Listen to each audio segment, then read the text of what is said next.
Be, tingnan mo yung mascara ko tsaka yung eyebrow ko. Diba? Hindi natanggal! Hindi siya natanggal, be. Naligo na ako, kakatapos lang maligo. Itong dalawang brand na to. Itong Kim Hughes Brow.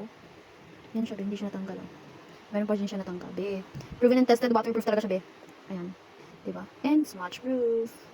Diba? Diba? Diba? Then ito yung si ano? ZZ. This is ZZ Mascara. Be, hindi din siya natanggal. Ayan siya, tingnan mo.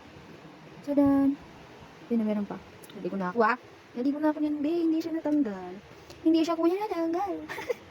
Matibay na, be, ah. In fairness, kahit maligo, hindi siya natanggal. Diba? Pansin yarn. Then si eyebrow. Yung Kim Hughes na gamit kong eyebrow na to, be. Ganyan siya kapag nabasa, be. Tapos ko talaga maligoin. Tada! Diba? Proven and tested talaga siya, be. Bye-bye.